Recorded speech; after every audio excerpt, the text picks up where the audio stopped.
ধর্ষণের জন্য আমি সর্বপ্রথম আলেম সমাজকে যারা মাযহাবি গোলামির মধ্যে রয়েছে তাদেরকে আমি দায়ী করব। জি হ্যাঁ, এই মাযহাবি গোলামি যারা করে এই ওয়ারবাসিনদের জন্য আজ এইরকম পরিবেশ পরিস্থিতি বাংলার মাটিতে সৃষ্টি হয়েছে।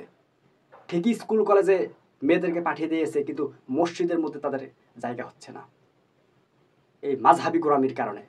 আমি সর্বপ্রথম এই ধর্ষণের জন্য মাযহাবি গোলামিকে দায়ী করব।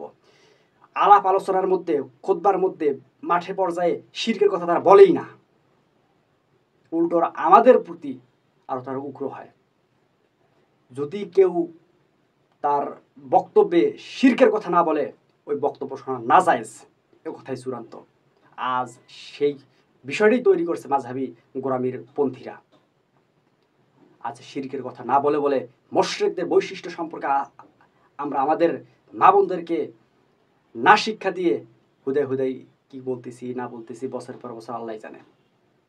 আজ যদি আমরা যে বলতাম যে মুশরিকরা এরকম উগ্র, আপনাদের প্রতি ওরা লোলুপ্য দৃষ্টিতে থাকে, আপনাদেরকে ওরা ভোগ করতে চায়, ওরা এই পৃথিবীতে আপনাদের অকল্যাণকামী, এই বিষয়গুলো যখন আমরা আমাদের মা বোনদেরকে বলতাম তখন 100-100 সতর্ক হতে হতো, এ কথাই চূড়ান্ত।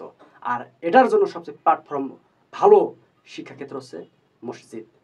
মসজিদের মধ্যে সলাতের ব্যবস্থা রয়েছে ওনাদেরও, কিন্তু আমরা মাযহাবির গোলামির কারণে তাদেরকে এখান থেকে বঞ্চিত করে রাখছি।